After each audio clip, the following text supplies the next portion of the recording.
খোয়াইয়ের এক যুবকের ক্রয় করা জমি জবরদখলের অভিযোগ আগরতলা বামুটিয়া বিধানসভা কেন্দ্রের কালীবাজারের ঝালাইচমুনি এলাকার বাসিন্দা পরিমল দাসের বিরুদ্ধে। ঘটনার বিবরণে খোয়াই পশ্চিম সিঙ্গিছড়া এলাকার বাসিন্দা মৃত বজেন্দ্র দাসের ছেলে অন্তু দাস ক্যামেরার সামনে অভিযোগ করেন 2012 সালে কর্মসূত্রে আগরতলা কালীবাজার এলাকাতে থাকাকালীন সময় বামুটিয়া বিধানসভা কেন্দ্রের অন্তর্গত স্থানীয় ঝালাইচমুনি এলাকার বাসিন্দা পরিমল দাস নামে এক ব্যক্তির কাছ থেকে ন্যায্য মূল্যে 15 ঘন্টা জমি ক্রয় করেন। যথারীতি জমি ক্রয় করার পর 6 মাস পর পরিমল দাস তার কন্যা লিপি দাসকে সামাজিকভাবে খোয়াইয়ের যুবক অন্তু দাসের কাছে বিয়ে দেন। বিয়ের প্রথম 5-6 মাস ভালোভাবে কাটলো। কিছুদিন পর অন্তু দাস প্রত্যক্ষ করেন তার স্ত্রী লিপি দাস অন্য এক ছেলের সঙ্গে পরকীয়া আসক্ত। যথারীতি কিছুদিন পর স্বামী স্ত্রীর মধ্যে বিচ্ছেদের আবেদনে আদালতে মামলা হয় এবং যথারীতি বিচ্ছেদ হয়ে যায়। এদিকে পরিমল দাস ও তার আত্মীয় স্বজনরা মিলে জোরপূর্বক সাদা কাগজে স্বাক্ষর রেখে অন্তু দাসের ক্রয় করা জমির সমস্ত কাগজপত্র রেখে দেন এবং মারধর করে তাকে তাড়িয়ে দেন। পরবর্তীতে অন্তু দাস স্থানীয় লেফুঙ্গা থানায় মামলা দায়ের করেন এবং মামলাটি দীর্ঘদিন চলার পর মাননীয় আদালত অন্তু দাসের পক্ষে রায় ঘোষণা করেন এবং ক্রয় করা জমির দখলমুক্ত করার জন্য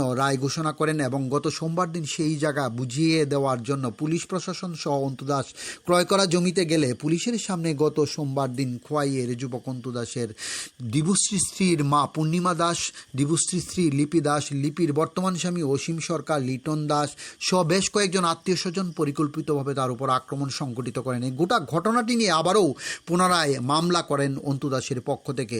অন্তু দাস আজ ক্যামেরার সামনে দোষীদের বিরুদ্ধে দৃষ্টান্তমূলক শাস্তি প্রদান এবং কষ্টার্জিত অর্থের বিনিময়ে ক্রয় করা জমি ফিরিয়ে পেতে প্রশাসনের কাছে বিনম্র আহ্বান করেন। এখন দেখার বিষয় পুলিশ প্রশাসন খোয়াইয়ের যুবক অন্তু দাসকে আইনের শাসন এবং ন্যায্য পাওনা ফিরিয়ে দিতে কি ভূমিকা গ্রহণ করেন। ডিউরি রিপোর্ট, খোয়াই টাইমস বাংলা। বিয়ে করার পরে আমাকে টাকা টোকা নিয়ে আবার সম্পূর্ণ টাকাও আমার জায়গার দলিল করে দিছে, আর আবার বিয়ের সময় আমার টাকা পয়সা নিয়ে আবার ওই বিয়েটা আবার দিয়ে দিছে। দেওয়ার পরে কিছুদিন ভালোই গেছে, 3-4 মাস। এরপর হঠাৎ করে মেয়ের একটা অবৈধ সম্পর্ক ওই দিকে রই, তখন আমার সঙ্গে কিছুদিন খালি কই জায়গা আমার নামেও জায়গাটা আবার হ্যার নামে দিতাম দলিল করে। আমি তো আমার নামে থাকলে যে করো, তোমার নামে থাকলে এই কথা।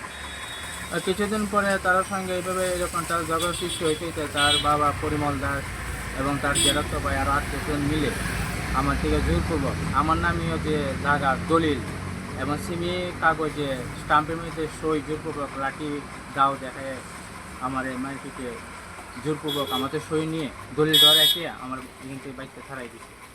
তখন আমি কী করি, তখন এলাকার লোকজন মানুষ জানার পরে একটা মিটিং হয়েছে পুনরায়, যে এলাকার সোনমুড়ি গ্রাম এবং বিন্ধ্যাচমনি এই এলাকা থেকে কিছু মানুষ আগে কইছে ঠিক আছে জায়গার বিষয় তো লোক কোটে, এটা তো আমরা কিছু করতে পারবো না। যাক এখানে আমার পক্ষে কিছু মানুষ আইছে আগে কইছে তার বউ যখন আটক রাখছেন আমরা বউ নেমো হাতে সোনমুড়ি থাকে, আমরা সোনমুড়ি মন্টু দাসের বাড়িতে, এবং এখানে চন্দন দাস এবং বিশু দাস আরও গ্রামে এলাকা মুরব্বী তারা একটা পঞ্চায়েত করছে, করার পরে কইছে তার বউ আপনারা আটক আছেন, আমরা আইছি নেওয়ার জন্য ফেরত চাই।